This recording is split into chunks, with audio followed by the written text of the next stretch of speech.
अस्सलाम वालेकुम मिलियनेयर, मैं हूं ज़ाद चायवाला। मिलियनेयर मेरे साथ बैठे हुए हैं फ़हीम अशरफ साहब। इनकी तारीफ़ ये है कि चीज़ेस ब्रांड के ये सीईओ हैं, को फाउंडर हैं। अब चीज़ेस ब्रांड को अगर आप जानते नहीं हैं तो it's a fast food pizza based brand. 19 इनकी ब्रांचें हैं, 1000 से प्लस इनके एम्प्लॉइज़ हैं एंड देर कॉन्स्टेंटली ग्रोइंग। अभी इन्होंने लाहौर में एंट्री ली है एंड जब आप ये वीडियो देख चुके होंगे या देख रहे होंगे तब ये KPK में दाखिल हो चुके होंगे। ओपन द ब्रांच इन पेशावर और वहाँ तेज़ी से ये एक्सपेंड कर रहे हैं। बड़े अरसे से बतौर इनके they've been quite, they've been learning, they've been क्या कहते हैं असला इकट्ठा करते रहे, वॉर चेस्ट बढ़ाते रहे हैं and now you are in expansion mode. Yes. So Faheem साहब हमें बताएं, आपने ये ब्रांड शुरू किया क्यों? हमने एक्चुअल तो अपने रोज़गार के लिए शुरू किया था। तो जैसे इस ब्रांड में आगे काम किया तो एक हॉस्पिटैलिटी का एक जज्बा पैदा हुआ कि लोगों को खाना खिलाना बड़ा एक अच्छा काम है। तो जब जैसे हम पैसों से खाना खिलाते थे, साथ साथ हम लोगों की मेहमानवाजी भी करते थे, तो इंटरेस्ट बढ़ता गया, हम इसको आगे आगे चलाते गए। फास्ट फूड के अंदर क्यों आए? ये ज़्यादा कॉम्पिटिटिव मार्केट नहीं थी? फास्ट फूड के अंदर इसलिए आए, पहले तो जस्ट एक पैसे कमाने के लिए आए थे, ना ये कि हम देसी में जाना, फास्ट फूड में आना है। तो जब फास्ट फूड में आए तो जब देसी को देखा तो देसी बिज़नेस थोड़ा ज़्यादा डिफ़िकल्ट है। डिफ़िकल्ट के साथ वो उसको हम इतना एक्सपेंड नहीं कर सकते इतनी ब्रांचेस के साथ, 20, 30, 50, 100 ब्रांचों के साथ। तो ये वो फील्ड थी जिसमें आप पूरी दुनिया में 10,000 ब्रांचेस ओपन कर लें तो आपको कोई रोक नहीं सकता इस ग्रोथ को, इसलिए इस फील्ड को आगे लेके चले। आप क्यों मानते हैं कि देसी बिजनेस को एक्सपेंड करना मुश्किल है? देसी फील्ड जो बिज़नेस है वो पाकिस्तान में जिसका ट्रेंड है या दुनिया में जिसका ट्रेंड है वो शेफ बेस्ड है। हर बंदे ने अपना तरीके से इसको बनाना, अपनी रेसिपी के मुताबिक बनाना। अगर आप उसको स्टैंडर्ड मेथड दे भी देंगे तो फिर भी थोड़ा बहुत वो अपनी मर्ज़ी करते हैं। और वो शेफ बेस्ड बिज़नेस है। ये हमारा जो बिज़नेस है फास्ट फूड बिज़नेस है, पिज़्ज़ा बिज़नेस है, ये है एक्चुअल रेसिपी बेस्ड बिज़नेस। इसमें ट्रेनिंग और रेसिपी की बुनियाद पे काम करवाया जाता है और वर्कर्स उसी मेथड्स को, उन्हीं स्टैंडर्ड्स को फॉलो करते हैं जो उनको SOPs जो मेथड्स दे दिए जाते हैं। तो इसलिए इसमें कोई शेफ़्स की अपनी कोई ज़्यादा मर्ज़ी नहीं होती। R&D के लिए हमें शेफ़्स की ज़रूरत पड़ती है, बट उसके आगे शेफ़ की बहुत ज़्यादा कोई इसमें मर्ज़ी नहीं होती। और ये शेफ़ जल्दी से बनाए जा सकते हैं? इसमें तकरीबन आलमोस्ट अगर कुछ लर्निंग वाला बंदा है तो उसकी कोई लोअर लेवल पे कोई 1 ईयर की प्रैक्टिस है तो हम उसको 1 ईयर में किचन सुपरवाइज़र बना देते हैं। इसी को जिसको हम किचन सुपरवाइज़र कहते हैं, इसी को लोग शेफ़ कहते हैं। ठीक, गुड हो गया। कितने पैसे आप लोगों ने इन्वेस्ट किए थे to open the first branch? First branch हमने 27 लाख से ओपन की थी, तो जस्ट एक्सपेरिमेंट के लिए। तो उसके बाद हमने नेक्स्ट इस पे इन्वेस्टमेंट तो बहुत ज़्यादा की आउटसोर्स, लेकिन जो फर्स्ट बिजनेस स्टार्ट लिया था वो 27 लाख से स्टार्ट लिया था। कब लिया था? 2014, 11 जनवरी 2014। तो अभी आपको 8 साल ही हुए इस बिजनेस में? जी तकरीबन। दूसरी ब्रांच आपकी कब? दूसरी ब्रांच हमने ओपन की थी मार्च 15 में, यानी 1 साल के अंदर ही आपने कदम ले लिया दूसरे का। थर्ड ब्रांच हमने दिसंबर 15 में ओपन कर ली थी। राइट नाउ इस वक्त आपकी एक ब्रांच पे ऑन एवरेज कितना खर्चा आ जाता है खोलने के लिए? अब तो माशाल्लाह डेकोर भी आपका ज़बरदस्त हो चुका है। 20-30 मिलियन के करीब ऑलमोस्ट। माशाल्लाह। 20 to 30 मिलियन डिपेंड करता है कि एरिया पे डिपेंड करता है। अगर तो आपकी ब्रांच छोटी है, 3000 स्क्वायर फीट की है तो 20 to 25 मिलियन। अगर आपकी ब्रांच बड़ी है तो 30 मिलियन प्लस भी आ जाता है। आप 3000 स्क्वायर फुट को छोटा कहते हैं? जी, तो हमारे लिए जो चीज़ेस के लिए 3000 स्क्वायर फीट, जो छोटी ब्रांच होगी वो डाइनिंग ब्रांच, वो 3000 स्क्वायर फीट के करीब होगी। ठीक, आपकी सारी डाइनिंग है? हमारे पास एक ब्रांच जो है वो डाइनिंग नहीं है, डिलीवरी टेक वे है, बट वो भी ऑलमोस्ट आफ्टर 2 मंथ्स वो भी डाइनिंग ब्रांच में शिफ्ट हो रही है। उधर हमने नई जगह एक्वायर कर ली है, उस पर काम हो रहा है।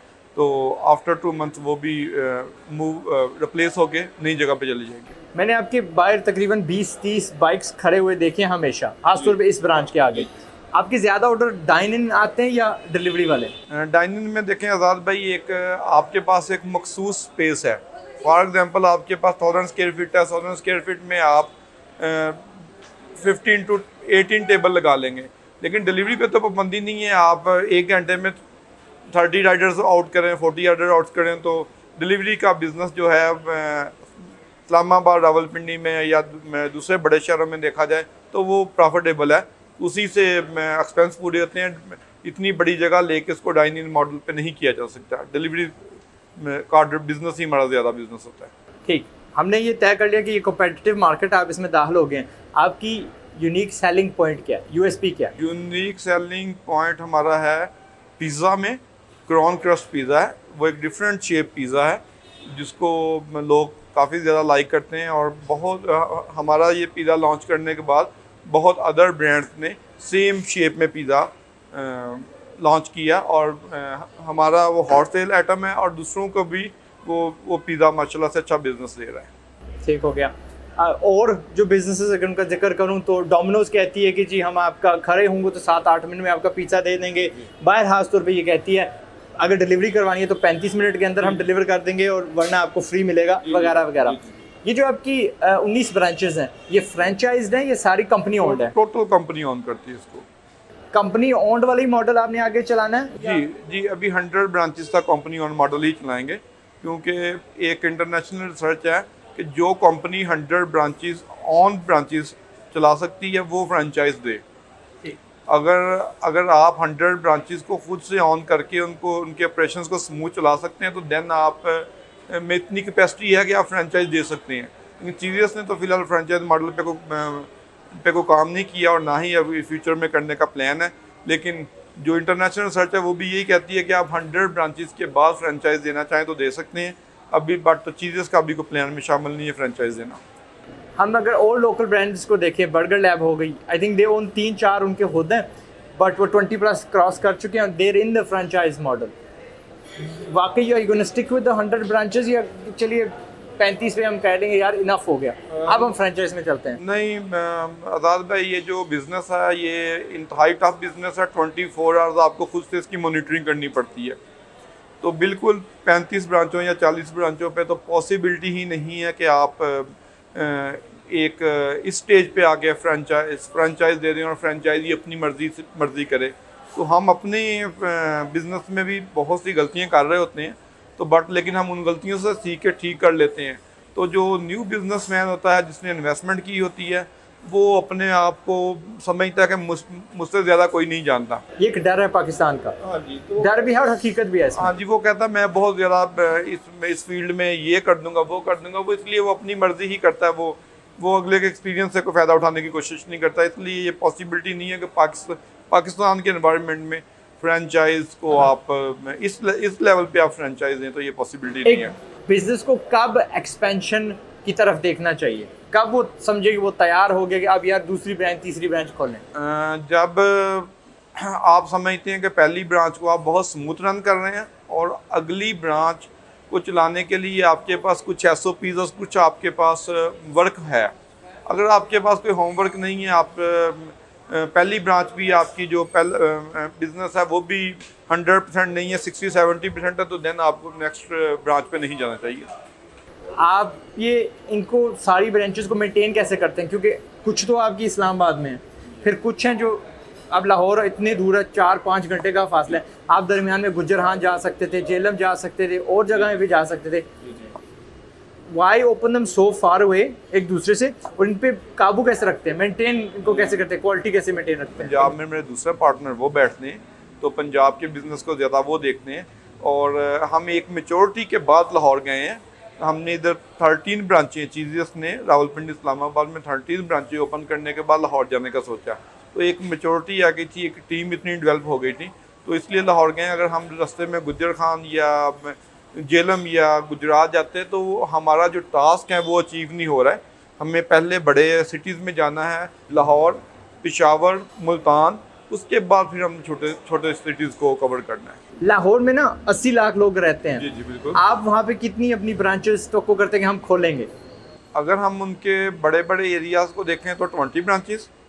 जिस तरह अब आने वाले दिनों में फ़ास्ट फूड का एक बहुत ज़्यादा ट्रेंड बढ़ रहा है और बहुत ज़्यादा लोग जो देसी खाने वाले लोग भी थे वो भी अब पिज़्ज़ा और बर्गर और फ्राइड पे जा रहे हैं। तो अब इस ट्रेंड के मुताबिक अगर आज में देखी जाए तो ये 30 ब्रांचें तो बड़ा इजीली लाहौर में जज़ब कर जाएंगे। बिल्कुल, बहुत इजीली। आपका कुछ सेंट्रल किचन वाला कॉन्सेप्ट है? नहीं, हमारा सेंट्रल किचन वाला नहीं होता। हमारा जो कंसेप्ट होता है वो केमिस्ट्री कंसेप्ट होता है, जहाँ से हमारी रेसिपीज़ वो सिर्फ उधर जाके मिक्स होनी होती हैं और साथ में कुछ जो प्रोडक्ट्स हैं रॉ प्रोडक्ट्स बन के जानी होती हैं, और ब्रांच पे उन्होंने हाफ प्रोसीजर के मिजरी में और हाफ प्रोसीजर जाके ब्रांचेस पे होते हैं। आपकी बेस्ट मार्केटिंग स्ट्रेटजी आज तक क्या रही है? अभी तक की जो अगर हम देखें तो हमारी जो कैंपेन जो सुपरहिट हुई थी वो PSL में हुई थी, और जो हमारी स्टार्ट से लेके अभी तक जो बेस्ट स्ट्रेटजी है वो है आने वाले लोगों को खाना खिलाना, अपने दोस्त को अहबाब में, अपने हल्का अहबाब में, मार्केट में खाना खिलाना। जो खाना खिला के आप लोग अपनी प्रोडक्ट टेस्ट करा के जो मार्केटिंग ले सकते हैं वो आप किसी इश्तिहार के थ्रू नहीं ले सकते। मैं तो इनको वन डिश की तरफ पुश करता रहता हूँ, एक डिश के माहिर बन जाए और उसके छोटे छोटे सैंपल दिया करें कॉकटेल स्टिक्स पे, वो दांत साफ करने वाले दाने नहीं होते, उस पर खिला दें, जायका उनके मुंह में डाल दें। जो आप वन डिश की कह रहे हैं, दुनिया में जो सबसे ज़्यादा अर्निंग वाला बिजनेस है वो वन डिश बिजनेस ही है। और जो जितने भी बड़े बड़े मल्टीनेशनल ब्रांड्स हैं वो वन डिश टाइप कंसेप्ट पे ही चलते हैं। अगर हम KFC को देख लें तो KFC पिज़्ज़ा भी बना सकता है और KFC ग्रिल्ड बर्गर भी बना सकता है, ना तो KFC ग्रिल्ड बर्गर बनाता है ना ही KFC पिज़्ज़ा बनाता है, तो वो अपने ही फ्राइड में रहता है। इसी तरह मैकडोनल्ड की बात करें तो वो भी इसी में रहता है, वो अपने ग्रिल्ड टाइप में रहता है, वो दूसरी चीज़ों में नहीं जाता। तो वन डिश का जो कंसेप्ट है वो तो दुनिया कंसेप्ट को मानती है। गुड। आपने कहा 3 आप पार्टनर्स हैं, लेकिन MD का ओहदा आपको दिया गया, वो क्यों? मेरे जो दूसरे पार्टनर हैं, एक जिन्होंने स्टार्ट लिया था, इमरान एजाज साहब, वो CEO हैं इस कंपनी के।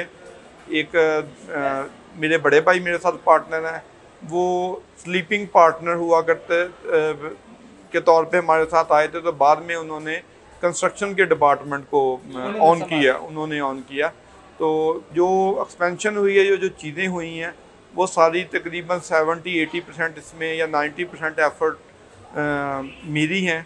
तो इसलिए मैं थोड़ा सा मेरी जो स्ट्रेंथ है वो भी ऑपरेशंस की है। उन्होंने फिर आपको आगे कर तो दिया। इसलिए मैं ऑपरेशंस पे ज़्यादा स्ट्रेंथ रखता हूँ, तो इसलिए मैं ऑपरेशंस की ही सीट देखता हूँ। मुझे ऑपरेशन थोड़ा सॉफ्ट टास्क लगता है, तो इसलिए मैं ऑपरेशंस को ज़्यादा ऑपरेशंस में रहता हूँ, तो इसलिए मैं वो MD ही मुझे सूट करता है। ठीक, 3 खासियत जो एक CEO में, एक MD में होनी चाहिए। अपनी टीम पर रिलाय करने वाला हो, अच्छी टीम चूज़ करे और हार्ड वर्कर होना चाहिए। माशाल्लाह। और हार्ड वर्क तो किसी भी चीज़ है, ये तो नहीं, वो तो सारे कहेंगे हम हार्ड वर्क है। नहीं, हार्ड वर्क से मुराद ये कि उसको को डेली 12 से 14 घंटे काम करना पड़ता है। अब हार्ड वर्क से मुराद ये नहीं कि आपने सुबह काम शुरू किया और 3 घंटे इतना काम कर लिया, उसके बाद थक गया जी मैंने बहुत हार्ड वर्क किया। हार्ड वर्क नहीं, आपको एटलीस्ट महीने में 26 दिन और डेली 12 से 14 घंटे काम करना पड़ेगा, इसको हम हार्ड वर्क कहते हैं। और बहुत से लोग इस फील्ड में आने वाले बहुत से लोग इतनी लंबी ड्यूटी इस फील्ड में नहीं देते, जिसकी वजह से वो थोड़ा सा पीछे रह जाते हैं। तो जो बंदा इस फील्ड में 12 से 14 घंटे डेली काम करेगा और 26 दिन काम करेगा, वो इस फील्ड में मार नहीं खाता। आपने दूसरी बात में कहा था कि अच्छी टीम इकट्ठी करे। अब अच्छी टीम किसी को मिलती नहीं है, तो अच्छी टीम बनाते किस तरह? अच्छी टीम बनाने की बात वही आ जाती है कि आपके जो सिस्टम्स हैं वो स्ट्रॉन्ग होने चाहिए। तो जो अब आपके ट्रेनिंग मेथड्स बहुत स्ट्रॉन्ग होने चाहिए। अगर आपके ट्रेनिंग मेथड और ट्रेनिंग सिस्टम ज़्यादा हैं, वही बात आ जाती है जैसे मैंने पहले कहा कि हम लोग पाकिस्तानी लोग कंपनी नहीं बनाते, हम लोग रेस्टोरेंट बनाने की कोशिश करते हैं। अगर हम कंपनी बनाएंगे तो ये अच्छी टीम में वो ही उस सिस्टम से ही बाहर आ जाती है। ये इन्होंने ऑफ कैमरा हम दोनों जब बात कर रहे थे कहा था कि यहाँ पे जब एक ओनर इंतकाल कर जाते हैं तो वो कंपनी बैठ जाती है, जबकि बाहर की आप देख लो, रिगलीज देख लो, आप कोक देख लो, आप पेप्सी देख लो, इनके मालिक गल सर गए हैं। लेकिन ये सिस्टम इनके क्योंकि थे तो आज भी ये कंपनीज चल रही हैं। तो this is something we need to work on. I think जितनी ज़्यादा हमारे पास वो बिज़नेस का शोर आएगा, आगाही आएगी, जितने ज़्यादा हमारे बिजनेस पीपल होंगे तो ये सिस्टम इंशाल्लाह बढ़ता रहेगा। जब आप ये बना रहे थे चीज़ियस ब्रांड, आपने बहुत सारे सबक सीखे होंगे, आपने बहुत सारे ठुड्डे खाए होंगे। टेल अस अबाउट दोस्त, ताकि ये बच्चे जो हैं ये ना खाएं। शॉर्टकट्स इनको कुछ बताएं। शॉर्टकट्स यही हैं कि जो भी बंदा इस फील्ड में, मैंने पहले भी वही बात बोली, दोबारा वही बोलूँगा, जो बंदा इस फील्ड में 12 से 14 घंटे काम करता है वो अपने सिस्टम से आगाह है, वो ठुड्डे नहीं खाता। वो डेली जो गलती करे उससे सीखता जाए तो आगे नहीं होता। तो जो जिस दौर में हमने स्टार्ट लिया था, चीज़ ने स्टार्ट लिया था, वो दौर थोड़ा सा एक पुराना दौर था, थोड़ा सा, इतना पुराना भी नहीं था, लेकिन आज के दौर में आपके पास कोई यूनिक आइडिया होना चाहिए। जिसके पास एक यूनिक आइडिया है वो इस फील्ड में ठुड्डे नहीं खाता। हो खाने पीने वाली चीज़ लेकिन हो यूनिक आइडिया। यूनिक आइडिया, आप डिफरेंट अपनी प्रोडक्ट्स को डिफरेंट तरीके से सेल करें। आपके पास अगर वन डिश की, जैसे आप बात रेगुलर करते रहते हैं, तो अगर वन डिश ही है तो वो यूनिक हो, उसकी पैकेजिंग यूनिक हो, उसका सर्विंग स्टाइल यूनिक हो, वो चीज़ आप लेके आएं जो मार्केट में पहले नहीं है। आप इंटरनेशनली जगह से कोई ढूंढ के लाएं, इंटरनेशनली आइडियाज़ को कॉपी कर लें। आप नहीं अपना कोई आइडिया जनरेट कर सकते। यूनिक आइडिया सेल होता है। हमारे जैसा जो बिज़नेस था ये थोड़ा पहले दौर का था, तो आज ये चल रहा है। अदरवाइज आज के दौर में ये वाला बिजनेस नहीं है। आज के दौर में यूनिक आइडिया सेल होता है। क्या इनको प्राइसिंग पे कंपेटिटिव होना चाहिए, सस्ता करके चीज़ बेचनी चाहिए या नहीं? प्राइसिंग पे जो चीज़ेस की स्ट्रेटजी है, जो चीज़ेस सोचता है, जो चीज़ेस करता है, वो ये कहता है कि आप पूरी प्राइस लें बट जो प्रोडक्ट है थोड़ी ज़्यादा दे दें। ठीक, प्राइस कम ना करें, प्रोडक्ट थोड़ी मील साइज थोड़ा बेटर करके दे दें। अगला बंदा ये ना महसूस करे कि यार मैंने 1600 रुपये दिए, 1600 रुपये की चीज़ नहीं है, ये तो यार 2000 की दे दी है। वैल्यू फॉर मनी उनको वैल्यू फॉर मनी होनी चाहिए और साथ में कुछ ऐड करके दें। ठीक, अगर आप प्राइसिंग कम रखते हैं तो लोग कहते हैं बहुत सस्ते हैं। तो स्टार्ट में हम लोग की चीज़ें की बहुत सस्ती प्राइसिंग हुआ करती थी, तो लोग कहते थे कि चीज़ें पता नहीं क्या है। जब से हमने अपनी प्राइसेस को थोड़ा ठीक किया तो लोग हमें ज़्यादा वैल्यू देना शुरू हो गए। पाकिस्तान में जो महंगा है उसको ब्रांड कहा जाता है, जो सस्ता है उसको लोग वैल्यू नहीं देते। समझा चुका हूँ। Very true that. आपने क्योंकि अब ये कहा कि जी हमारी पॉलिसी है टू गिव मोर, आपकी 3 ब्रांड वैल्यूज जो जिसको आप कायम रखते हैं। एक तो पहली वही बता दी कि कस्टमर सर्विस में हम बहुत ज़्यादा फोकस रखते हैं कि जो भी हमारे पास कस्टमर आ रहे हैं वो हर हाल में हैप्पी जाना चाहिए। दूसरी पे ये भी है कि हम लोग वो नहीं करते, हम एक्स्ट्रा ऑर्डरिंग के पे नहीं जाते कि कस्टमर की जेब से एक ही दफ़ा सारे पैसे निकलवा लिए जाएं। हम चाहते हैं कि कस्टमर उतना ही ऑर्डर करे जितने उसको नीड है और वो फूड वेस्ट ना हो। अगर बचे भी तो हम उसको पैक करके दे देते हैं कि आप ये अपने ड्राइवर को या अपने घर में किसी और को दे दें। थर्ड बचती है तो थर्ड में हमारी कोशिश होती है क्वार्टर इंग्रेडिएंट्स, कि हम किसी इंग्रेडिएंट्स पे ना कंप्रोमाइज़ करें, अपने फूड पे को कंप्रोमाइज़ ना किया जाए। ये तो सारे कहते हैं, कोई मिसाल दें। मिसाल ये कि जैसे अभी मैंने आपको बोला कि चीज़ीएस बहुत ज़्यादा महंगी प्रोडक्ट नहीं बेचता। हमारे पास जो भी कस्टमर आता है तो हम उसको जस्ट 30 रुपीज़ में पानी देते हैं। एक छोटी सी एग्जांपल दे रहा हूँ आपको। तो 30 रुपीज़ वाला पानी भी हम किसी लोकल कंपनी से पैक नहीं करवाते। वो भी हमारी कोशिश होती है आपको किसी अच्छे ब्रांड का पानी दिया जाए, यानी एक्वाफीना। वो बड़ा तो किसी अच्छे ब्रांड का पानी दिया जाए, वो ब्रांड जो जिसको कस्टमर बहुत खुश होकर रिसीव कर लेता है। 30 rupees, just 30 rupees. I am pretty sure मैंने जब भी किसी पेट्रोल पंप से किसी कियोस्क से लिए वो तो 40-50 रुपए का ही होता है। आजकल 50 का हो गया। आजकल 50 का हो गया, बट हमने इसको पिछले 1.5-2 साल से 30 रुपीज़ में ही सेल कर रहे हैं कि हम पानी से हम कहते हैं नो प्रॉफिट नो लॉस। हम कोल्ड ड्रिंक जस्ट 80 रुपीज़ की देते हैं, जो दूसरे अदर ब्रांड्स 100-200 की देते हैं। 100 की कोई भी नहीं देता, 190-200 के करीब देते हैं। तो उस पर भी हमारा रीफिल 100% फ्री है। मैं कहने वाला था रीफिल देते हैं, ठीक है। 100% रीफिल फ्री है और अनलिमिटेड है, जितनी दफ़ा मर्जी को ले लें। बाहर एक चेन है, उसका नाम है सुरक्षा चिलीज, आई थिंक। चिलीज वाले अनलिमिटेड रिफिल्स देते हैं, तो उनकी एक यूनिक सेलिंग पॉइंट है। ये आप भी अपना सकते हो भाई। पानी खुला, वो टूटी लगी हुई है, फाउंटेन लगा हुआ, खुद भरते जाओ पीते जाओ। This is something you can अपना। जाते वक्त हमारे बच्चों को कोई एडवाइस दी तो हमने बहुत सारी है, हमने बहुत सारे सबक भी सीखे हैं, but anything you can advice them. जब भी अपना 1 डिश वाला बिजनेस करने वाले हैं, मैं तो इनको हमेशा कहता हूँ छोटा करें, 1 डिश पकड़ें, उसमें ज़्यादा काम होता है, उस एक चीज़ में आप बहुत माहिर हो जाएंगे। Would you agree with me? मैं बच्चों को कहूँगा जब भी आप इस बिज़नेस में आएँ, थोड़ी सी वर्क करके आएँ, थोड़ा सा कुछ सीख के आएँ। आपके माँ बाप ने आपको 5-6 मिलियन दे दिए और आप कह रहे हैं मैं रेस्टोरेंट बना के इसको ख़त्म करने जा रहा हूँ। रेस्टोरेंट बना के 5-6 मिलियन 6 मिलियन में नहीं हमने हर्जना, ठीक है, कतई नहीं। हमने ना लाख 2, 3, 4 में शुरू करना है। हमने कियोस्क बनाने हैं, मिनी रेस्टोरेंट्स हमने बनाने हैं, बड़े नहीं बनाने हमने। ठीक है। तो जब भी आप आए, कुछ वर्क करके आए, पहले किसी के साथ कुछ देर ट्रेनिंग ले लें। आप किसी हमारे पास आ जाएं, आप चीज़ें आपको पसंद है, हमारे पास आ जाएं, हम आपको ट्रेनिंग दे देंगे कि आप ये बिज़नेस इस तरह कर सकते हैं, इस तरह आप सप्लाई चेन मैनेज कर सकते हैं, इस तरह आप ये चीज़ें मैनेज कर सकते हैं। तो कुछ वर्क करके आए, विदाउट वर्क आप किसी भी बिज़नेस में पंगा ना लें। थोड़ी सी पहले अपनी वर्किंग करके फिर इस फील्ड में एंटर हों। ब्यूटीफुल, जज़ाकल्लाह खैरन फॉर एवरीथिंग। आपसे मैं इल्तिजा कर सकता हूँ? जी जी आपने इंटरव्यू दिया, कैसे महसूस हुआ? बेहतरीन जी। व्हाट इफ मामून आपने भी हेल्प करनी है, आप एक छोटा सा टिकटॉक पे अपनी डेली जो लाइफ है, a day in the life of an MD, वो साथ शेयर करते जाएं, उस्ताद बने, इनको गाइड करें। आप फूड की इंडस्ट्री में है ना, 19 ब्रांचें चलाते हैं ना, 99.9999% पाकिस्तानी 19 ब्रांचें नहीं चलाते, एक भी नहीं चलाते होंगे। तो आप यूनिक हैं। आप हमें टिकटॉक एक छोटा सा प्लेटफॉर्म है, वर्टिकल है, यानी आपने ये वीडियो निकाला, कल 10 मिलियन 10 लाख लोगों ने देखे, वो पढ़े मारा, तो इट विल रियली, एक तो आपकी ब्रांड बढ़ेगी, प्लस आप अंदर की कहानी बताएं। ये देखिए जी, इंग्रेडिएंट हम नहीं ला सकते, शॉर्टेज हो गई है, फूड फॉरेन पे बैन हो गई है, अब इसका हमने नेमो बदल KNN से उठाया या फलान से उठाया। ये छोटी छोटी चीज़ें आई वुड रियली अप्रिशिएट, और ये भी अप्रिशिएट करेंगे। हल्का सा वादा, 5 वीडियोस मांग रहा हूँ, मंजूर है ना? जी बिल्कुल मंजूर है जनाब। चीज़ेस का चैनल आ रहा है, देखिएगा। फ़हीम साहब हैं अनकरीब। Thank you very much. Allah आपके एक्सपेंशन में बरकत डाले। I wish you all the best.